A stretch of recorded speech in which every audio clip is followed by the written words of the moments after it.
तो स्वागत है आप लोगों का दोस्तों सी लेक्चर सीरीज सीखने की सीरीज में। आपका ये है हमारा लेक्चर 4।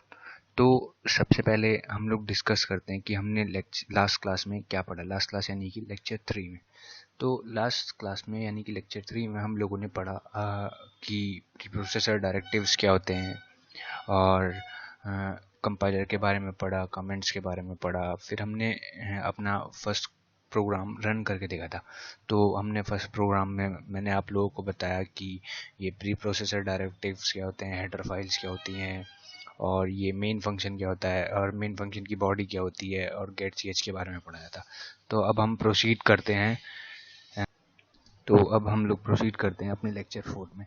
तो सबसे पहले हम लोग डिस्कस करेंगे कि लेक्चर हम 4 में हम क्या क्या अपने टॉपिक्स कवर करेंगे। सबसे पहले हम कवर करेंगे कंपाइलिंग आवर फर्स्ट प्रोग्राम, यानी कि हम लोग अपने कंपाइलेशन के पीछे, मतलब हमारे प्रोग्राम के कंपाइलेशन के पीछे क्या क्या हमारे टास्क ऑकर होते हैं।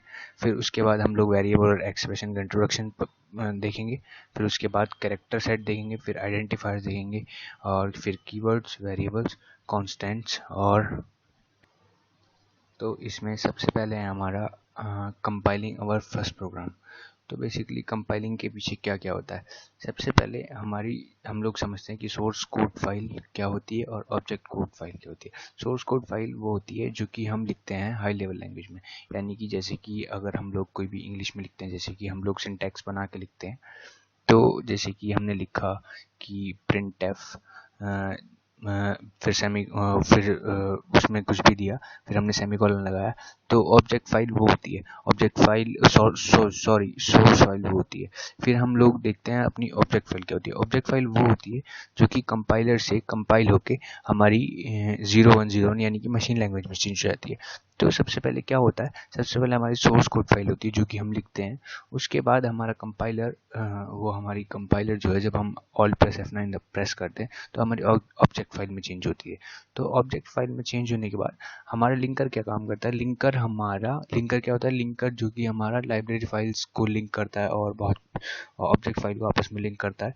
फिर लिंकर जो है हमारा लाइब्रेरी फाइल्स से लिंक करता है, यानी कि जो भी हम लोग एडर फाइल देते हैं तो लाइब्रेरी में जाके उनकी डेफिनेशन वगैरह चेक करता है जहाँ पे उनकी डेफिनेशन दी हुई होती है।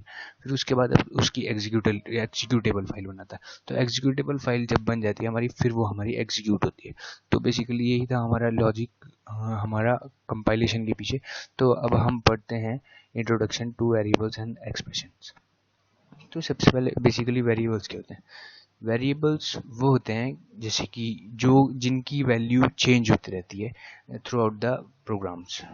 जैसे कि अगर मैंने कोई भी वेरिएबल बनाया x, वो भी बेसिकली मैं अभी बताऊंगा नेक्स्ट स्लाइड्स में कि कैसे हम लोग वेरिएबल्स बनाते हैं। और एक्सप्रेशंस वो होती हैं जिसमें बहुत सारे वेरिएबल्स होते हैं। तो ये हमारा इंट्रोडक्शन था थोड़ा सा। तो अब हम लोग पढ़ते हैं सबसे पहले कि कैरेक्टर सेट। कैरेक्टर सेट होता क्या है।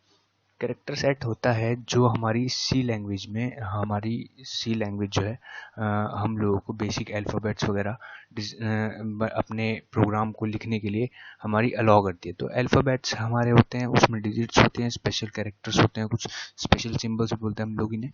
तो अल्फ़ाबेट्स में हमारे अपर केस अल्फ़ाबेट्स होते हैं, लोअर केस अल्फ़ाबेट्स होते हैं। जैसे मैंने आपको बेसिकली नहीं बताया, ये सी जो होती है हमारी केस सेंसिटिव लैंग्वेज है।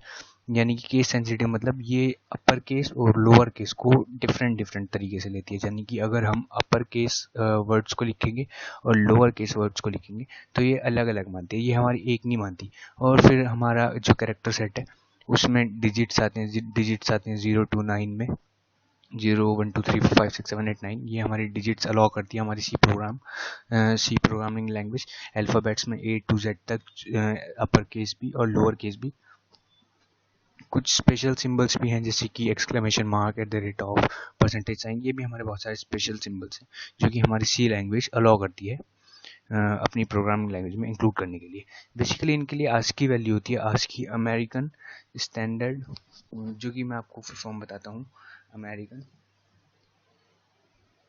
आस्की की हमारी फुल फॉर्म होती है American standard code for information interchange.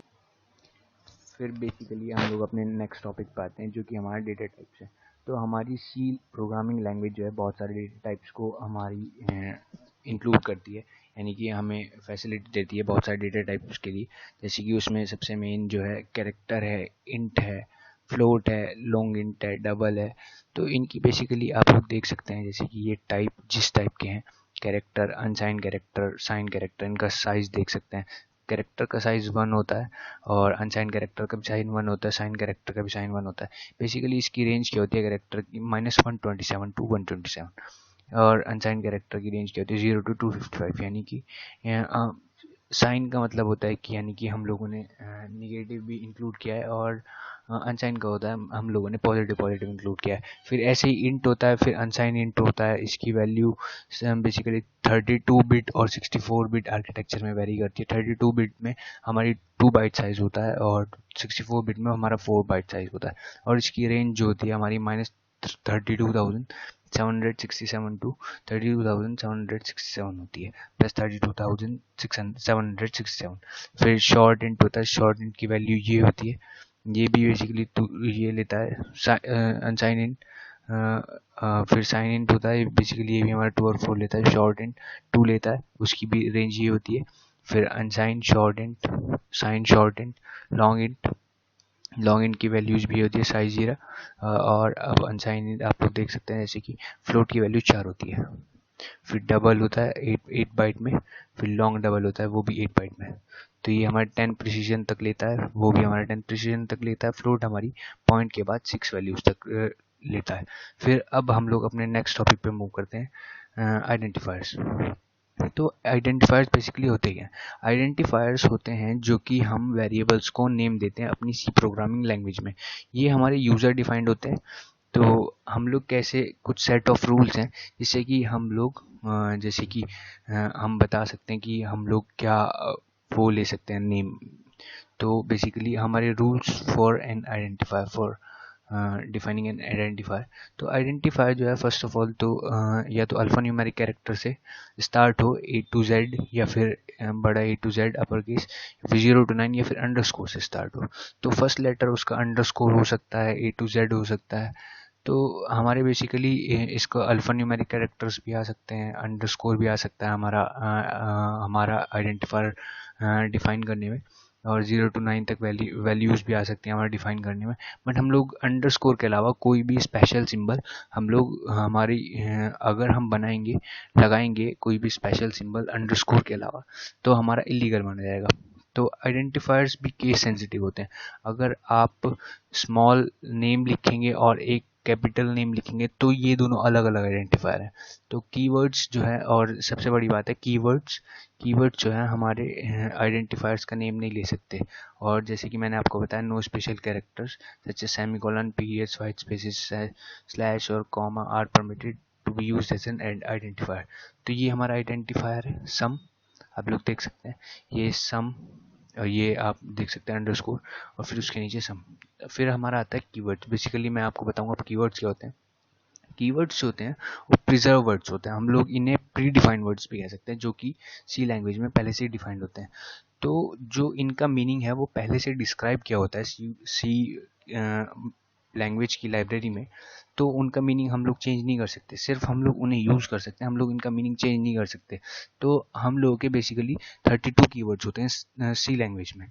तो सबसे पहला auto, double, int, struct, break, else, long, switch, case, enum, register, typedef, constant, ये सब हमारे अभी तक हमारे कीवर्ड्स हैं, 32 कीवर्ड्स हैं। तो बेसिकली हम धीरे धीरे इन्हें भी एक्सप्लोर करेंगे। फिर हम लोग क्या आते हैं वेरिएबल्स। तो बेसिकली वेरिएबल्स होते क्या हैं? जो डेटा आइटम जिसकी वैल्यू प्रोग्राम में चेंज हो सकती है कई बार, उन्हें हम लोग वेरिएबल्स बोलते हैं। यानी कि जैसे कि अगर मैंने कोई भी इंटीजर टाइप का वेरिएबल लिया और हम लोग इसकी वैल्यू अगर हम a प्लस बी करें, a प्लस बी की वैल्यू इसमें असाइन कर दें। मैंने इंटीजर c लिया, अगर a प्लस बी की वैल्यू इसमें असाइन करते हैं, तो जैसे कि हम देख सकते हैं कि a प्लस बी अगर चेंज होगा तो हमारी वेरिएबल की वैल्यू भी चेंज होगी। तो जब हमारी वेरिएबल की वैल्यू चेंज होगी तो यानी कि हम लोगों का जो हम लोगों ने बनाया वो वेरिएबल बनाया। तो वेरिएबल बेसिकली अगर हम इसकी फॉर्मल डेफिनेशन लें, वेरिएबल जो है एक मेमोरी लोकेशन को पॉइंट करता है जो कि मॉडिफाई हो सकती है हमारी ज़रूरत के मुताबिक प्रोग्राम में। तो वेरिएबल की वैल्यू हमारी चेंज हो सकती है ज़रूरत के मुताबिक हमारे प्रोग्राम में। तो हम लोग इसे डिक्लेयर कैसे करते हैं वेरिएबल को डिक्लेयर करने का सिंटैक्स है इंट, यानी कि जो भी हम डेटा टाइप का वेरिएबल बनाना चाहते हैं, इंट का बनाना चाहते हैं, तो इंट, उसके बाद वेरिएबल का नेम, फिर सेमीकोलन। तो हम लोगों का जो है ये जो है हमारा फॉर्मेट है। सबसे पहले हम लोग जो है डेटा टाइप, फिर उसके बाद वेरिएबल नेम, फिर उसके बाद सेमीकोलन। ये है हमारा सिंटैक्स। तो बेसिकली ये है हमारा सिंटैक्स डेटा टाइप डिफाइन करने का,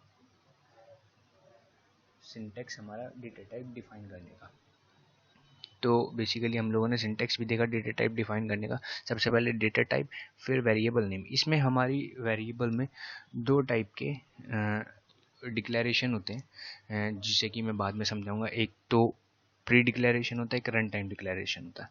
तो बेसिकली मैं आपको बाद में बताऊंगा जब हम लोग स्कैनएफ वगैरह के फंक्शंस पढ़ेंगे, वर्क पढ़ेंगे स्कैनएफ वगैरह के, तो मैं आपको बेसिकली उसका बाद में बताऊंगा। तो हम लोग अब अपने नेक्स्ट टॉपिक मूव करते हैं, कांस्टेंट, जो कि कांस्टेंट है। तो कांस्टेंट क्या होता है? कांस्टेंट वो वैल्यू है जो कि पूरे प्रोग्राम में सेम रहती है। जैसे कि अगर हम कोई भी एग्जांपल ले, जैसे कि मान लीजिए मैंने कोई वेरिएबल डिफाइन किया जिसकी वैल्यू 4 है। अगर मैं चाहता हूँ कि सबकी मल्टीप्लाई, जैसे कि अगर मुझे एरिया की मल्टीप्लाई करनी है, तो अगर मैं किसी भी मतलब सपोज कीजिए कि मुझे सर्कल का अगर मुझे पाई की वैल्यू हम लोग कांस्टेंट रखते हैं, तो बेसिकली मेरे समझ में नहीं आ रहा क्या एग्जांपल दूं, तो मैं इसी का एग्जांपल लेता हूं। अगर मैंने पाई को 3.14 लिया, तो हम लोग की पाई की वैल्यू पूरे प्रोग्राम में चेंज रहेगी, वो सेम रहेगी, क्योंकि हम लोग पाई की वैल्यू चेंज नहीं कर सकते, पाई की वैल्यू सेम रहती है। तो मैंने एग्जांपल लिया float pi is equals to 3.14। तो ये हमारा कांस्टेंट है, हम लोग इसकी वैल्यू चेंज नहीं करेंगे पूरे प्रोग्राम में। तो हम लोग इसे ऐसे भी डिफाइन कर सकते हैं, हैश डिफाइन पाई 3.14। तो ये हमारा बेसिकली क्या काम करेगा, अगर हम कहीं भी पाई लगाएंगे तो हमारा हैश डिफाइन पाई की जगह 3.14 रख देगा। तो मैं इसका भी हैश डिफाइन का भी बेसिकली लास्ट में आपको, मतलब जब हम लोग फर्दर मूव करेंगे अगले टॉपिक्स के ऊपर, तो हम लोग डिफाइन करेंगे, उसके बाद मैं आपको बताऊंगा उनके भी फंक्शंस। तो हमने कांस्टेंट भी देखी, कांस्टेंट की वैल्यू हमारी पूरे प्रोग्राम में सेम रहती है। तो कांस्टेंट हमारे मेन फंक्शन से भी पहले बनाए जा सकते हैं और मेन फंक्शन के नीचे भी बनाए जा सकते हैं। फिर उसके बाद हम लोगों ने देखा सबसे पहले अपना पहला प्रोग्राम कंपाइल करने के बारे में, फिर कैरेक्टर सेट देखा कि सी हमारा क्या क्या हमारे कैरेक्टर सेट हमारे इन्वॉल्व करती है, कि हमें परमिट करती है कि क्या क्या हम लोग वैल्यूज़ ले सकते हैं। तो हमने बेसिकली देखा था कि A to Z तक हम लोग अपर केस में भी ले सकते हैं, लोअर केस में भी ले सकते हैं, फिर हम लोग डिजिट्स भी ले सकते हैं 0 to 9 तक, फिर हम लोग कुछ स्पेशल सिम्बल्स भी हम लोग ले सकते हैं। और फिर हमने आज की वैल्यू बताई थी, उसकी फॉर्म होती है American standard code for information interchange. तो आज की वैल्यू इनके लिए सबके लिए होती है।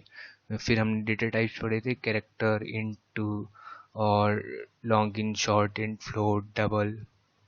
फिर उसके बाद हम लोगों ने देखे आइडेंटिफायर्स क्या होते हैं? आइडेंटिफायर्स वो होते हैं जो कि बेसिकली नेम होता है वेरिएबल का, जो कि हम लोग देते हैं। फिर हम लोगों ने कीवर्ड्स पढ़े, कीवर्ड जो प्री रिजर्व वर्ड्स होते हैं, स्पेशल वर्ड्स होते हैं, जो कि सी लैंग्वेज में प्री डिफाइंड होते हैं।